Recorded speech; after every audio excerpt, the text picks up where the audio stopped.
Welcome to the show. everyone. Yeah. Bengals Podcast. Yeah. I'm your host, Daddy McDuke. Yeah. I'm joined, as always, by Dr. Hoji Dr. Kismoji. Smudgy. Not always. And and Justin Timberlake. Sheeran. Oh, yeah. Oh, yeah. And voice of is a little course- bit higher. We also have present on the show our HR representative, Briella Jackman, I believe. Bridget And Jenkins.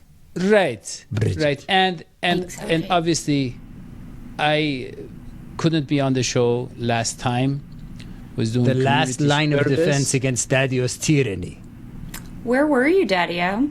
John and I were Yeah, wondering. where were you? I sent in the Horoscope. Well, you know, it is. And by the way, can I just say that it was very brave of you to go on without me on the show. I know what a risk it is every time you run the show without me. Kudos to you, Bridget and John, for being willing to take that risk right. to fill well, the vacuum, so to speak. The Someone entertainment literally vacuum. had to do it, so yeah. Yeah. Well, it is literally. tax season, everybody knows, and so there's a lot of work that needs to be done. Doesn't mean you have to ensure evade that- the show as well. I mean, Yeah. Well, look, we have a lot to get to. There's a lot of good news coming out of Cincinnati. Oh, yeah. And obviously, but also, before we get to that, we have to talk about, Courtney, Brinks.tv. Brinks.tv has been putting together a lot of very fun podcasts for the off season. And their most recent edition is a podcast hosted by Rudy Giuliani. And it is called See No Evil, Hear No Evil. And I'm not sure if it's based on the Richard Pryor movie or if it is about the kind of challenges of practicing law in America, in the kind of moral, the balancing of kind of different morals. But it's a very fascinating podcast that Courtney is very excited about, and we are too. I'm sure that is not But- a real podcast. Right. But look, a lot of great content on Brinks. We're talking about the Ray Lewis show. We're talking about the Watch Your Babies show in the NFL. A lot of great stuff. And also, we want you to go to vino.app/DHSports where you get a direct line to me, John, and Hoji. And also, I think that Bridget will be monitoring that as well. So she will be reading all the texts, but probably not replying to many of them. But we will keep you up to date with all the news and all the fun stuff that is going on. All right, let us get to that news. And the Bengals, they did it. They did it. And what I mean is... They did it. Yeah. They signed a right tackle, who is someone who he calls himself the bodyguard, and he is a big man, and he played at LSU, and he has that athletic upside, and he wants to play for Joe Burrow. He wants to play with Joe Burrow, and they recruited him, all of them. Joe Burrow, even Joe Mixon was involved, and they paid him a good amount. And he signed. And this is after they got two starters, capable starters, respectable starters, in Ted Karras and the other guy, John, whose Alex name Kappa. is Alex Kappa. And so now they have three guys who are very respectable on the line, and they have Jonah Williams. So basically one hole left, which we'll get to later. But I want to talk about And you know, this. Daddy, Yeah. he calls himself the bodyguard. And it's interesting that the plot of how we got Lael, is that how you pronounce his name? I think it's Lud. Lael? Yeah. Lal. The process of how we got Lal was a lot like the movie The Bodyguard, right? Because Kevin Costner and Whitney Houston, there's kind of like, is it going to happen? Is it going to not? And then there's, bittersweet memories, that is all. And then, finally they run at each other, and Lyle, who Kevin Costner, and Joe Burrow, is Whitney Houston, they finally are together. and and really we weren't sure it was going to happen. The Bengals, the community was stuttering. They were stressing. They were worried. I was worried, and then it finally, just like the conclusion of the movie The Bodyguard, happened. Yeah. Except I think in the movie The Bodyguard, Kevin Costner leaves. Right, but John, so here's the question that, by the way, Jeff Hobson was supposed to be on the show, and then I think he got a call from his agent saying this will kill your career. I'm not sure exactly what happened. It but killed he was mine, supposed it to be killed John's, it killed Bridget's. Yeah. Right. It does that. But he was supposed to be on the show, and he had to cancel. So instead, we're going to ask John the questions that you sent for Jeff Hobson. So John, my first question, or Jeff, is what about depth? So the Bengals, they have a good starting line, or we still have to figure left guard, like we said. Okay, but Fred Johnson, what is going on there? I mean, he is a capable swing tackle. He's a sweetie pie. He was on our show, and he has the upside. He's still young. He's a smart guy, and they could have kept him for what, $2.5 million, and they still have some cap space, like $5 or $10 million, based on what Jake Liskow, who was on our show last week, was tweeting. Shout out. So now we have Isaiah Prince at tackle, and what else? I mean, why wouldn't you keep a tackle for $2.5 million? Well, for starters, I think the Bengals are being a lot like you, Daddy-O. They're being really stingy with how they're handling Fred Johnson. They tendered him with basically a $2.5 million contract because that was the type of free agent that he was. And you would only do that if you're worried that another team or teams are going to be interested in that player, so you got to keep him away from the open market. But he didn't actually sign the tender. Maybe he did. Regardless of what it was, they kept him out of free agency to then waive him and release him back basically into free agency under that contract after they signed La'el Collins.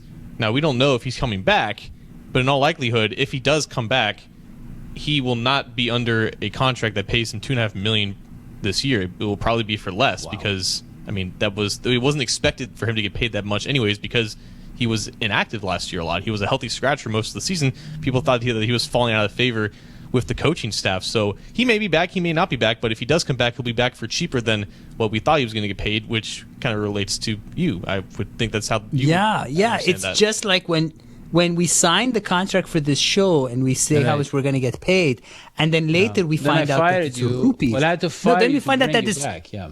No, then we find out that it's rupees instead of dollars. You remember that? And I didn't even say which ridiculous. rupees. You guys don't even know how many different kinds of rupees that are out there. I did the research. But look, here's the thing, John. Tacklers are important. I know we're going to draft one or two.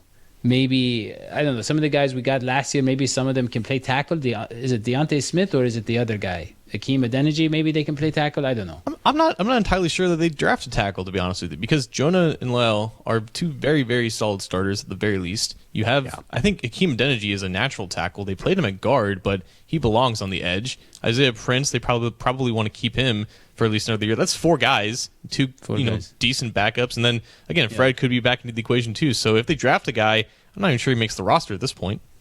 Yeah, I mean, but how are we at center, John? How are we at center? Well, that's a different discussion. Yeah, but we can talk about the guards and the interior line. We need some depth there too. I mean, I don't know if it's Spain. We can talk about, is he going to come back? Is he going to take another 1 year or smaller deal? I don't think so. I think he thinks he's a starter. I think he took a Ogunjobi deal. He should be year. a starter. Yeah, but he's not getting the kind of offers he thought he would. So, I mean, unless the Jaguars have too much money, to burn, I don't know. He wouldn't be the first decent lineman to go through free agency without signing a deal and then go into the summer still unemployed, like Morgan Moses, a guy that a lot of Bengals fans wanted to sign this offseason. He lasted until July last year before he signed on with the Jets. He played a whole year with the Jets. He ends up signing a 3-year deal with the Baltimore Ravens. So it could be the same thing with Quinton Spain. Maybe he goes unsigned until the draft. Maybe the Bengals don't draft an offensive lineman as early as maybe they're expecting, and Quinton Spain is still there because there's not a lot of interest for Quinton Spain in general. So maybe he goes a while without having a job, and maybe they bring him back because, honestly, aside from Kappa, who they just signed, and Jackson Carman and Deontay Smith, they basically have no guards. It's a very weak spot on the roster right now. I mean, I would like to see them bring Hopkins back if another team doesn't throw cash at him. I don't know if he would be interested in, like you said, taking a smaller role and less money, but I would love that, But another thing, John, is we were going to talk to Jeff about are the Bengals done? Because he wrote an article yesterday talking about he thinks they're just going to add some complementary pieces. And I'm not sure, but I think that is like the kind of stuff they leave on your pillow at hotels. And it's they're not free. The players aren't free like the things on the pillow. Basically free, and kind of they freshen your mouth, but they don't count as a meal. You still have to pay for a meal separately. But look, I hope that one of those pieces is Ogunjobi. I don't think so. He got offered, $40 million. I don't think he's going to settle for $1 million. Well, this is another Daddio move because he signed a 3-year, $40 million deal with the Bears. The Bears knew that he just had surgery on that foot. And then when no other defensive tackle signed for nearly that much on the open market, they realized, hey, we kind of overpaid for this guy. Let's just fail his physical so we can release him and be out of this cap. And then they signed a much cheaper defensive tackle who's almost just as good. So Ogunjobi won't sign a deal anywhere close to what he got with the Bears. And it could be a similar situation with Spain. Like he could go a while without being signed because most other teams have already solved their issues at defensive tackle. So that's legal? You can just fail someone physically? Well, no. What he means is they knew that he wasn't healthy, but they signed him despite that. And then when they looked at the market, they were like, hey, we have an out. We have a way of getting out of this contract. And I actually have those in your contracts. I say, for instance, Bridget, if John doesn't continue to grow, that's not he doesn't true. Reach and we all know we don't have contracts. Well, when John first signed on, he was still growing, and so if he ever doesn't reach 6'4", I can. He's growing emotionally, unlike you. You have reverted to a childlike state. Yeah, but I don't. When was I supposed to hit 6'4" in the contract? Well, John, based on how tall are you, John? Not 6'4". 6'3". Sure. He doesn't want to. I mean, each inch it takes a little bit of his. Yeah. You could be a lineman, John. Yeah, John. Okay. John, be careful. They're going to send you to the mall in Cincinnati and get you a new suit and sign you as a lineman. Well, I need to find another kid in a trench coat and then act like I'm 6'3" at this point. Yeah. John, look. John. Daddy has done that. Yeah, if you do, you will get... He always has a hard time getting into adult movies, rated R and whatnot. They always card him because he's so short. Okay, we're getting off topic. But look, I want to talk about, lastly, John, Stephen Gilmore. Everybody's saying these rumors, Stefan. And everybody's saying these rumors... Stefan. Yes. They are saying that these rumors, John, are just rumors. And they're not true. But I saw like 5 different NFL accounts on Twitter with the name NFL and rumors in them confirming these rumors. Well, one of them didn't spell rumors, but I'm not surprised you thought it. So they are confirmed as rumors. Exactly. They're confirmed as rumors. You're saying that the rumors have been confirmed as rumors. I would say this, Jeff, that you have been spot on. So John and Jeff, they're kind of the same person. They both said the Bengals are going to go after second tier. They said second tier, third tier. John said, look, don't expect to get the first tier. And Jeff said, what did he say? He said, they might do what they did at cornerback and get a 2-for-1. Which honestly... How about 3-for-1? Yeah, well, they kind of did. You're right. I mean, look, $26 million... Let's say Trent Williams, if he was signing a deal, the top tackle, if he was signing a deal, it'd be over $20 million. They got 3 starters for $26 million a year, right, John? Something just happened. So the Dolphins signed Terron Armstead, who was the top left tackle on the market, for 5 years, $75 million. So that's what? That's almost 18 per year. 20, yeah. Yeah. So there you go. So that was like. Yeah, how much does LeBron James get a year? A little bit more than that. Yeah, he gets like, just from basketball, like 40 million, I think. Yeah, but look, okay, John. So Stefan Gilmore, it's probably not going to happen. No. But I would say this. Stefan. with all the new quarterbacks in the AFC, and now Matt Ryan has been added, and you have Deshaun Watson, who we're going to talk about next, and you have you have Russell Wilson. I think maybe the secondary held up fine in the playoffs last year, but maybe we will need a quality cornerback. But I just don't think for their budget they're going to get one before the draft.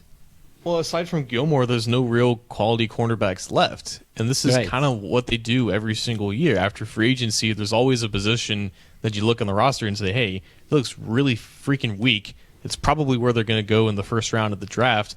Aside from Eli Apple, they haven't done anything at cornerback. Like, they released Trey Waynes because they expected to. Like, he wasn't coming back anyways. They have no depth behind Eli Apple. You're not in the worst position ever if you have Eli Apple starting week 1, but you have to think that they're going to add bodies there regardless, and they have a history of drafting cornerbacks in the first round. That's probably where they're going to go in the draft, and they're going to get a guy who can compete with him. Yeah. Well, I will say one little thing here, John, which is that what I like about the way the Bengals draft is that they don't seem to draft for position; they draft for the player.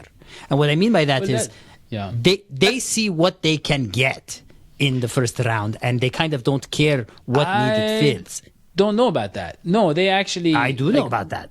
No, with for instance, when we needed a center, we that was the old days. I'm talking about the new days. Well, the new days, I mean, they were drafting so early, there wasn't much of a decision. I mean, Joe Burrow, Jamar Chase. I mean, but that was the famous Jamar Chase incident, though. Well, we did need a receiver, though. They did not need a receiver. Well, let me just say this, because I want to incorporate the questions from Reddit. And so this is a question from Desert Impulse. And he's a user on Reddit. And he's saying, will adding all this talent, will this change their draft approach? And he's saying now they can just go best player available instead of positions of need. And I want to incorporate something that Jeff said. Jeff said in his article yesterday that it's wide open. It's wide open more than ever, the Bengals, who they can draft. And he said maybe, they would favor a corner or a edge rusher, I believe. But other than that, they could take anything. Except quarterback is what he what's said. The best. Yeah. They are going to take it just like they did with Logan Wilson. They waited for Logan and took what was best because that's what you're going to do. And I think that's the smart approach. And in fact, John, you taught me that approach. You were the John. one who Okay, taught go. us that Let's approach hear way back John. in the day. Go, John. There is no real openings on the starting lineup right now. Like, if Eli Apple is like your worst starter, aside from who else is at left guard, you're not drafting a guy that's going to start immediately or just be placed as the starter as soon as the draft is over. And that has been the case in the past couple of years. So yeah, the draft is open because of that. They're not forced to take any position. There's some positions that make more sense than others, like cornerback or defensive tackle, but like they're running it back. That's basically the theme of this free agency. They're getting mostly a new offensive line, and they've re-signed a lot of guys, and the starting lineup basically looks the same aside from the offensive line. So there's not a lot of openings for any more new faces. Yeah. Well, why wouldn't it look the same? You're a Super Bowl caliber team. Let me ask Bridget a question here because she is very much connected to the front office. And my question is actually it is from a Reddit user that was for Jeff, but I want Bridget to play Jeff here. And it is from Ace High Station. And it says, basically the question is, who do we give credit for this great free agency? Who's in charge of the personnel and the contracts and the salary cap manipulation now compared to 2015? Is it Katie? Is she more involved? Is Mike Brown? Is he still involved? Who do we give credit for all of this? This is the question, I think, for John. I have no idea who. Well, I thought Katie. you were I thought you were hanging out with Katie and giving her advice and all that. I hang out with you guys. Yeah, that's pretty sad. This is sad. Okay. This is where I'm schlepping it. But She's John, what do already you in. think? Who is responsible for this? Is it Duke? Is it Katie? No, it's a collective effort. Like Duke, he's the main director of player personnel, but he has a director of pro scouting, and they communicate with this process. But it's Katie who's negotiating all this. Like, she's a lawyer by trade. She handles all the contracts. The contracts don't look any different than they did in the past, but again, for the third straight year, they're giving these contracts to players who weren't drafted by the team. It's the continuation of that process, and this year it was just offensive line. Like, they've never spent this much on a guard before. They have never really gone out to get another center from another team before, and in past years you would assume that if Lel doesn't get a contract within the first 24 hours, he's probably going someplace else. But no, they locked him in the stadium and they worked something out. They let him go to Kenwood Mall for a couple hours to get some fresh air, but they basically made sure they didn't leave without a contract. So kudos to Katie, kudos to Duke, and the entire team for getting the job done. Well, that says a lot to say, about- John. I just want to say that says a lot Me about Paul first. Brown Me Stadium. first. Wow. No, I was just going to say, if Bridget. Kenwood Mall is Ah. fresh air. Yeah, go ahead. Go ahead. Well, Kenwood Mall is recycled air. That's what I mean. So if and that, then what does that say about the air at Paul Brown Stadium? That was my question. Well, if they let him go outside, it's a little fresh. There's no I tunnel think from that- Paul Brown to Kenwood. You have to go Exactly. outside at some point. That's true. No, I just thought maybe, John, maybe it was Bridget. a sponsorship with Let the Bridget chili finish her thought. that makes Bridget. the air. This is mansplaining. This is mansplaining, Daddy. You're gonna get fired, Daddy. My question, John. So I think we're all impressed. Maybe that's hyperbole. I think a lot of us are impressed that we saw gaps in the offensive line, and the Bengals went out and they spent a little bit of cash. Sorry, I'm taking Daddy and Hoji's job right now.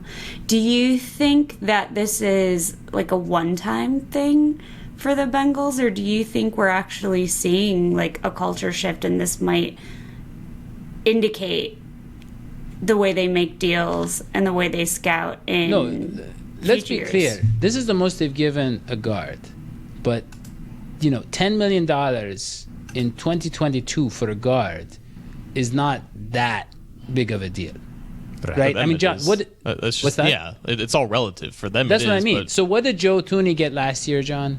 A lot Per more. year? I mean, a lot more. 16. I mean, it's not like But they. still not even half of LeBron. That's not the point. The point is how much more obvious they need it to be that they need to finally spend on the line. And what did they do? They went out and got second and third tier guys. Even then, they lost the Super Bowl.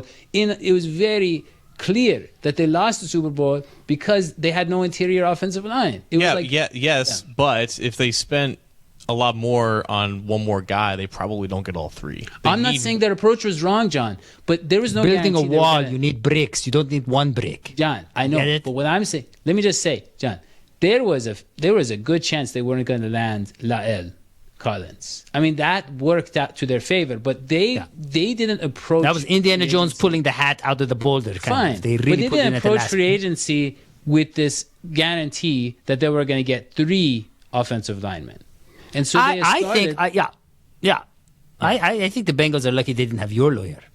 You remember your lawyer? We Well, opened up speaking of- Daddy's. We speaking opened of- up. We opened up Daddy's lawyer's briefcase, Hold and on. it was just full of fish and chips receipts. You remember that? What- I've had enough conversations with that guy to remember Yeah. that. That So guy look- is crazy. Well, let's address the question. Texas or busted asked. He says, "I hope they draft a receiver in day 1 or day 2." And Not even John, day I want to 1. say this. Yeah, they're not going to get there. We have 3 great receivers, but John, I'm wondering if they bring in a veteran receiver to give us some depth. Maybe one of these AJ Greens, maybe a Julio Jones, they've maybe a resigned guy his- who wants to chase a ring. Yeah, You don't mess around. You don't mess around with the chemistry, John. no, those but guys they- would be the 4th receiver, John. Dude, they've resigned 4 of their 5 free agent receivers. Like, How many there's receivers do you need? they have 8 on the roster right now. They're running it back with that position group. Like, they're going to Okay. draft a guy sometime in the draft, but I don't. Yeah. I don't. They need a foresee them. tight end. They need, Yeah. Okay, look, let us move on because we were talking And a about blocking tight end. representation. John, They need Gronks. I want to talk about Deshaun Why can't I Watson. have my own show? I keep wanting to talk. Go ahead. And the thing about Deshaun Watson is that we know that his agent negotiated an amazing contract. I hope John That's and one Hoji word for never it. find someone like. We're talking about $230 million guaranteed, Same lawyer as And Daddy-O, only- fish and chips guy. a $1 million salary in his first year, which means that whatever suspension comes down, he's not going to lose much money because it's not going to be more than a year. And so basically this guy, he got way more money, especially guaranteed, than anybody in history, and way more than he had before this whole incident. He signed a That is what you supermax. He call- signed an NBA supermax contract in the NFL. Right. And that's what you call the David Mulugatam deal. He got it. And who? He got the and Browns, maybe yeah. maybe you could tell us who Mulugatam is because we don't know. So David Not his Mulugatam, name. it's Mulugeta, but he got him. So that is, I think, Anik came up with that nickname. Yes, that's Anik, that's his. yeah. But look, so he had He's got such a sharp, acerbic wit. John. He represents Jesse Bates And T. Higgins.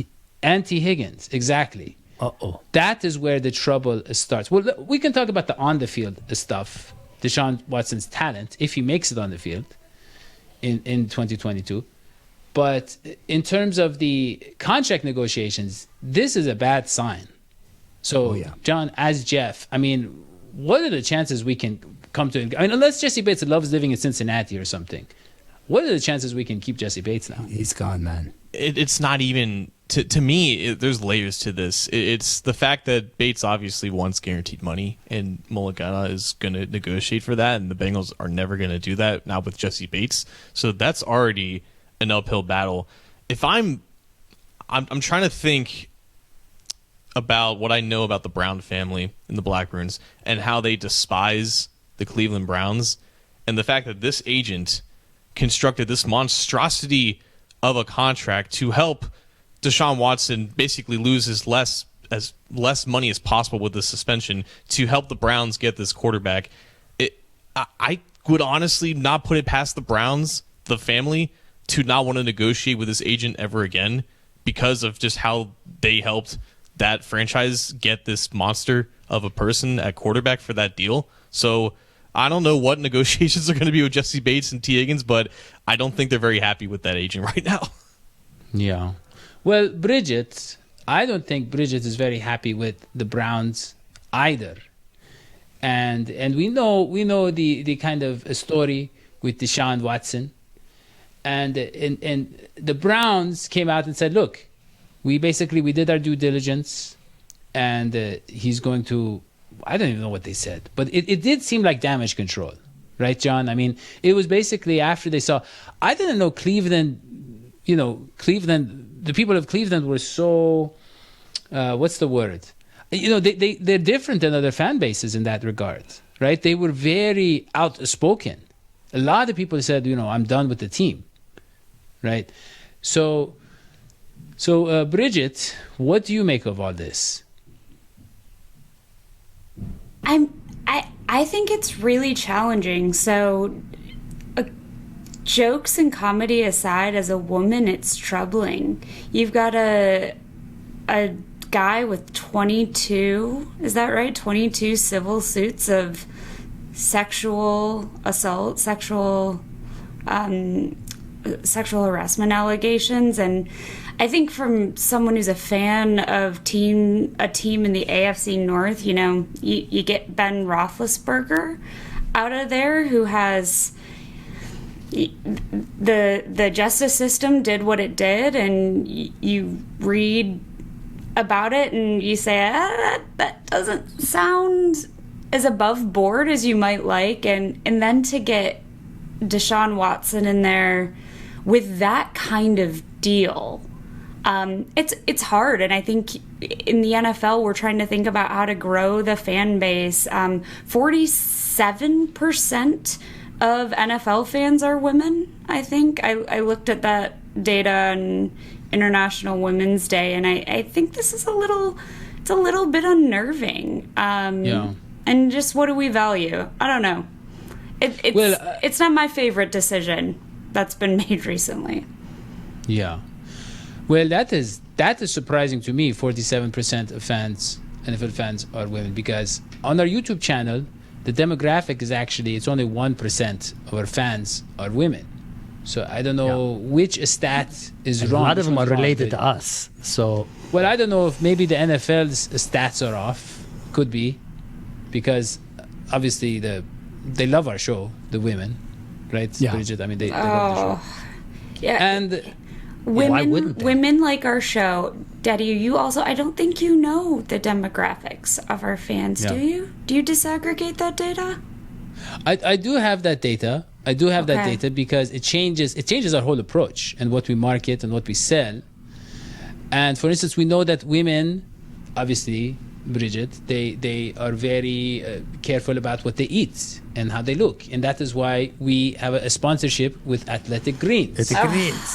Yes. Yay for Athletic sponsorship. Let's disconnect that, though, from what you just said. Well, Yay we're there health, for a little bit. no Right. body image issues. But Body image issues are great for Athletic Greens. Go ahead. Look, if you're a woman, poor if you're a Athletic man, Greens.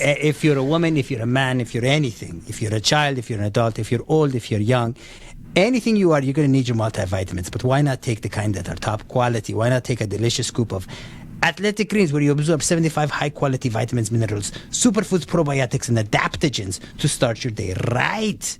And I tell you what, I have been using Athletic Greens regularly for some amount of time, and I called into the company. I said, you know what? I love your product. I'm selling your product, and so they sent me a big box of more Athletic Greens. So you know what I did? I started to take a double dose. Oh no. Yeah. And every time I would say or take the double dose, I would hear. And do you guys hear that, or is that just me? Because I take two. we hear Yeah. that. You hear it, right? It's like I take 2 doses, I take a double dose, and then, like, why is that happening to me? It's just Athletic Greens. It's really just, a special blend of ingredients supports gut health, my nervous system. It helps me against aging.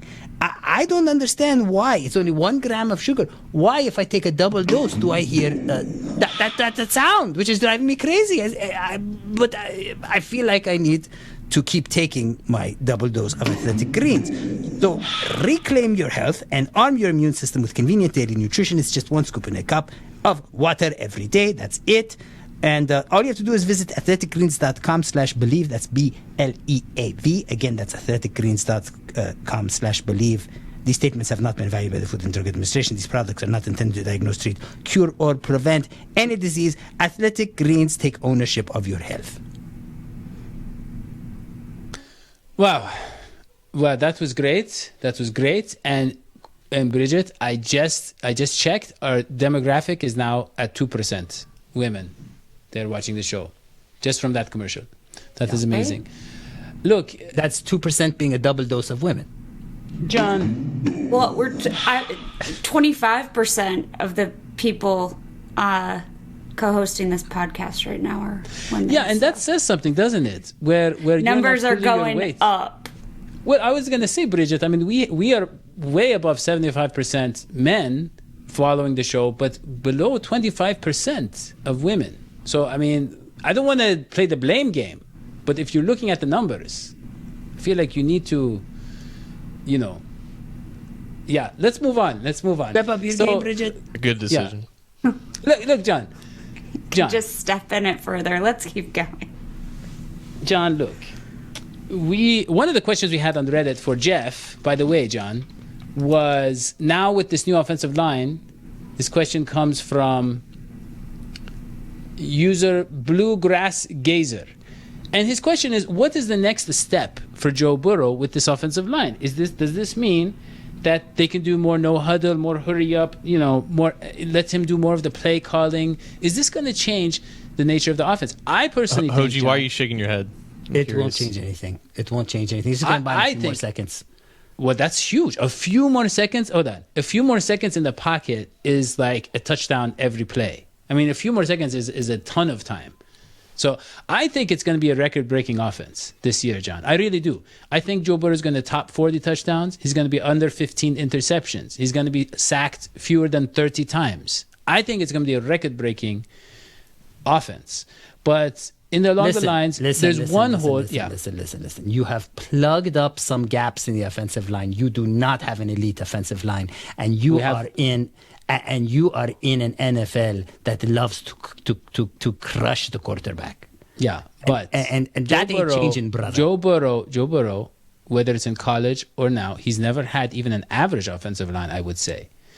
And Joe Burrow last year, I don't know what the numbers are, John, but what I saw in the playoffs, that offensive line, maybe it's because of the playoffs and their elite teams, but that offensive line was as bad as I've ever seen for, a team that went that far, by far.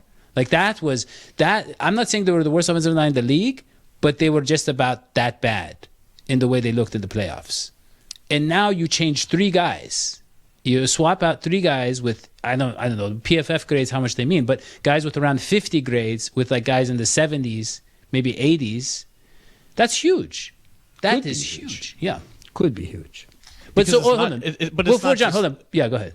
I was just going to say the last thing before we start, but yeah, the point of this topic is we have one hole to fix or to kind of decide on, which is left guard, which could be Jackson Carman, could be someone else. But yeah, John, go ahead.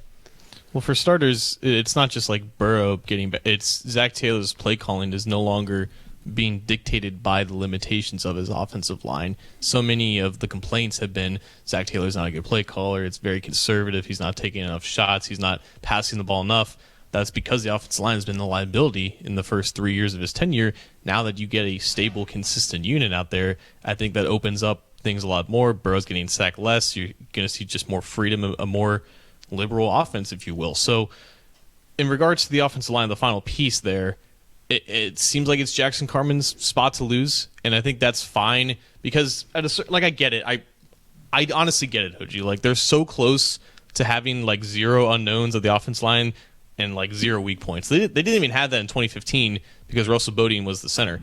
So like they could feasibly have an offensive line that's completely like it's Fort Knox, right? There's no weak points. There's no points of entry for defensive linemen. But at a certain point, you also have to see what you have with the guys that you drafted, because if you don't draft and develop guys at all, that's not a long-term sustainable success plan, if you will, for sustaining the success that they have now. They can't just buy every single position every single year. They have to see what young guys are going to be good or just going to be okay. And honestly, only one of those guys needs to be okay. It could be Jackson Carman. It could be Deontay Smith. Jackson Carman is going to get the first opportunity to get that done. We'll see what happens, but I foresee that to be the battle, and it's going to be between a lot of young guys. And honestly, again, only one of them has to be okay. The odds of all of them being capable starters is very slim right now. It's just one guy that has to be decent. John, but I mean, if I were a statistical man, John, you know what I would do? I would go back to all the Bengals games and try to see which Bengals games had the most rushing yards, and to see how we did in those games as opposed to the others. No one talks about rushing anymore. No, but you can't use that. That's a mismatch. That stuff is mismatches. No, it's the not. Games where you have, but no, that's it. Now, what I'm saying is that there's much more to an offensive line than the offensive line. When you can rush, when you can push the ball forward in other ways, when you've got the tight end who can push a little bit around close up, when you can spread the field around, there's a lot more. And what we saw in the Super Bowl was not just the failure of the defensive line; it was the failure of the offensive as a whole. It was even the failure of Joe Burrow. It was even the failure of Joe Burrow. Okay. I don't know what happened to the show. I don't know. I let Hoji speak for 20 seconds. I love Joe. I am his biggest fan. I think he's the number 1 NFL quarterback. Okay. But Joe did not have a great fourth quarter. Please? Can you mute him, please?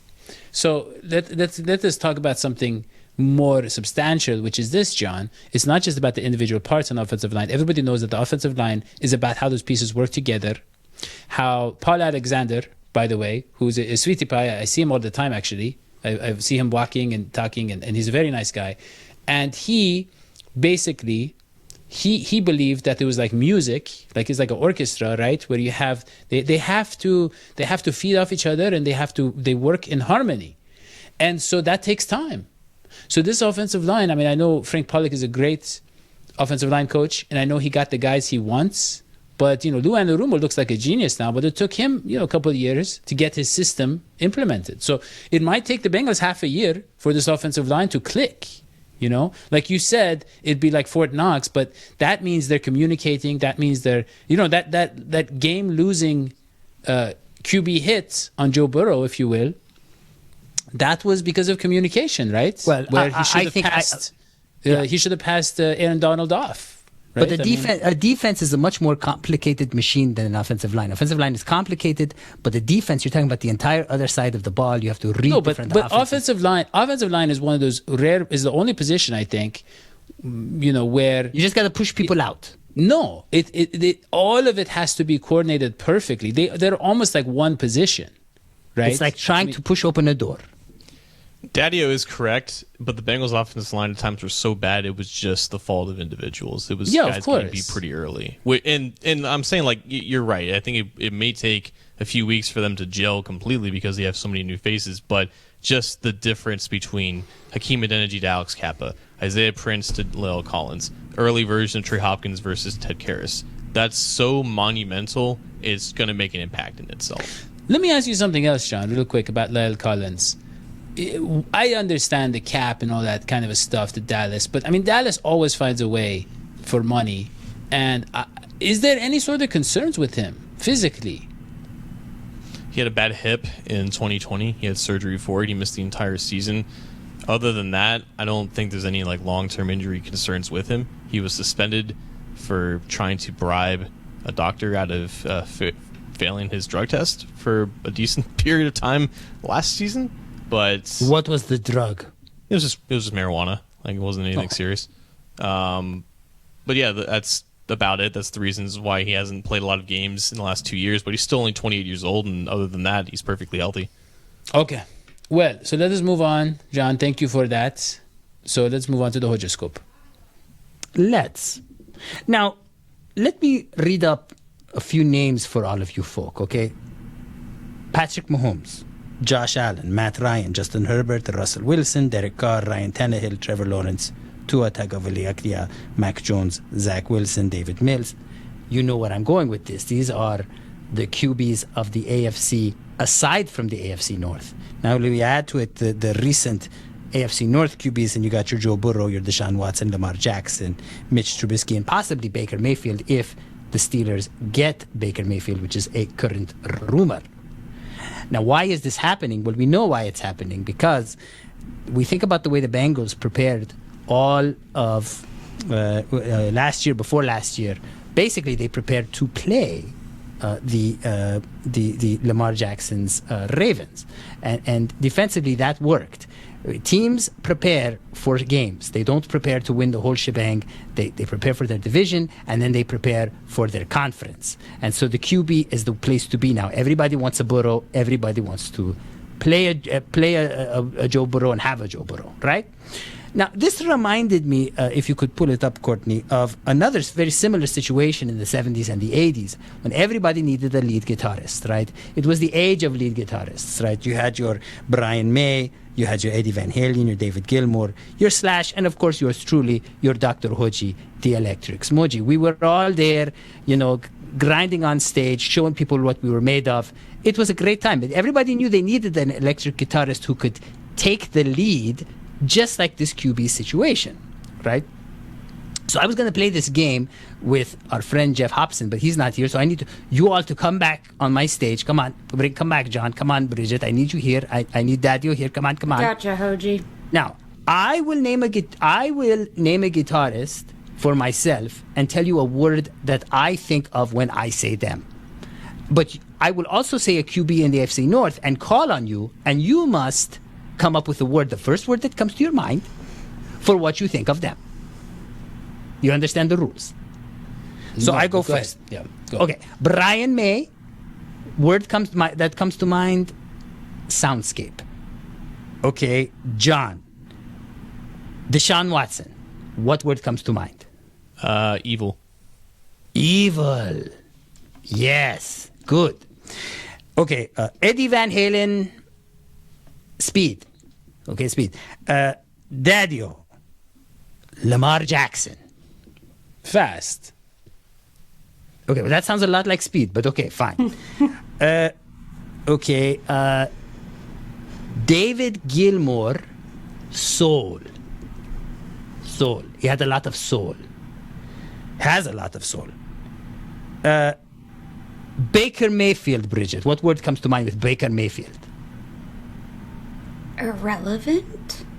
Ooh, good one. Wow. You sting like a bee. I like that. And lastly, the greatest of the great ones, Dr. Hoji the Electric Smoji. The word that comes to mind is virtuosity. Virtuosity. Can you bring that picture up again, Courtney? That's when I had hair. Look at that. Good old days. The word that comes to mind is virtuosity. And Daddy-O, you get the final word. What word comes to your mind when you hear Joe Burrow? Brilliant. Brilliant. So we're facing, and Mitch Trubisky will not get a word because he's not significant enough to. So we're facing a new AFC North QB presence. And that is my horoscope. I love it. I love it. And I also love caring.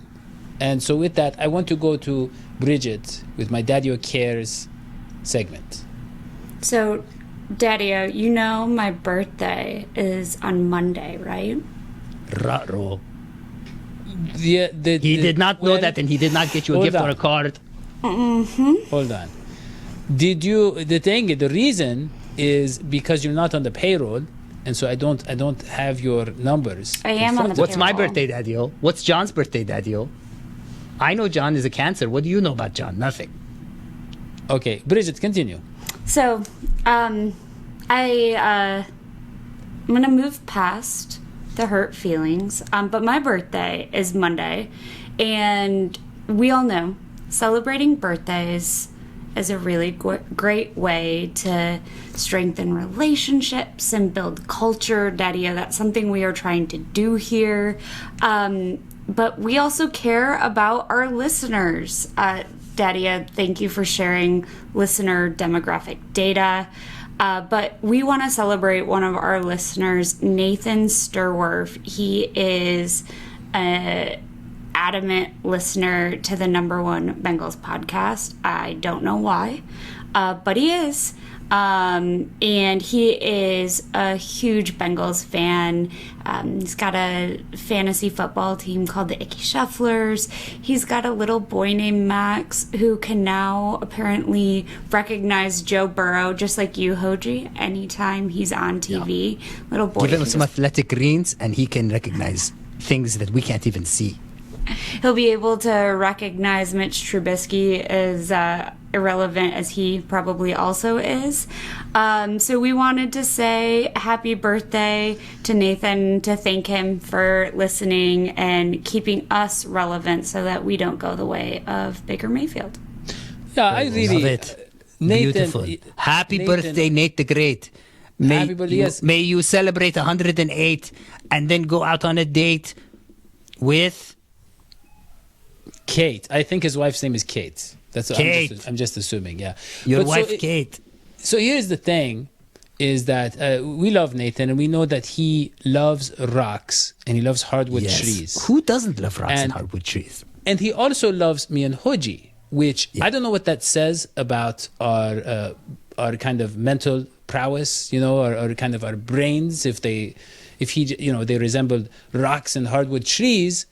But there is a connection there, and I haven't been able to find it yet. Maybe he just likes, he doesn't want to be too challenged. He just wants to relax his mind when he has time off. And so he either is in nature or is listening to the show, where there's basically no sort of sensical information.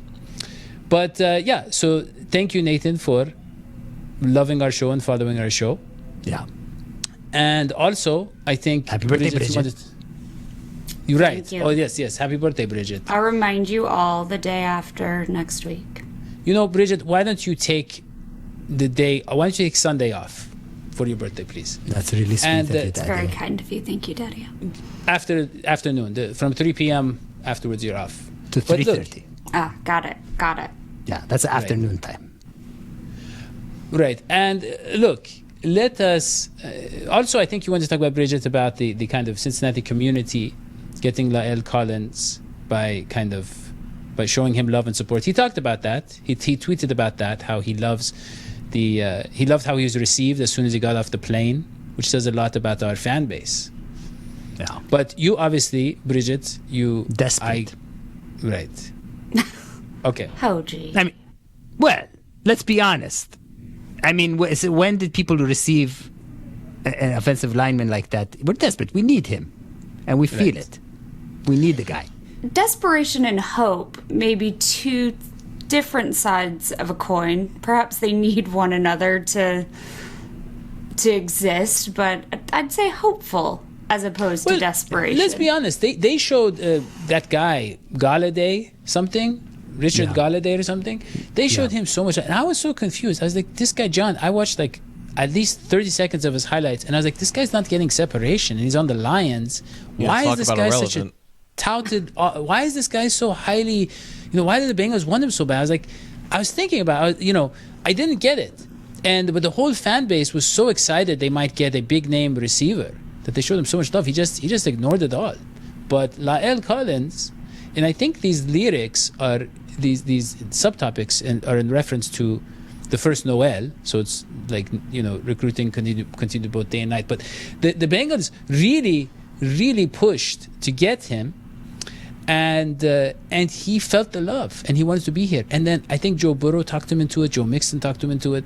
So that was an all-out effort. So very proud of us overcoming the limitations of the guaranteed money problem and the other problems. Yeah. Finally, speaking of money problems. More money. Right. You can go to patreon.com/dhsports. You can support the show. We talked about the Winnow app. You can go there if you want to get something for your money. Or you can go to Patreon and just the sponsors. We mention you on the show, tell you a story about you on the show. And you can also be a member on Google. And whenever you do any of those things, if you are a woman and you increase our demographics, just know that you are doing your part to advance women's rights by supporting our show. Isn't that right, Bridget? It's a And bridge with a little far. We will have the first woman president of the Daddy and Hoji fan club. Can you imagine that day? That would go down in history. It is going to happen before the first U.S. president, which is going to be a shock to everybody but Bridget. Okay. That is all we have for this show. Like, subscribe, put comment. Turn on notifications. And read John's articles at cityjungle.com. read John's emails. Read his emails. Read his mind. Follow us on Twitter. I'm talking about Bridget and John and Hoji and me. Yeah. And go to Brinks.tv. Yeah. That is all we have. We will see you next time. So long, Sweetie. Bye.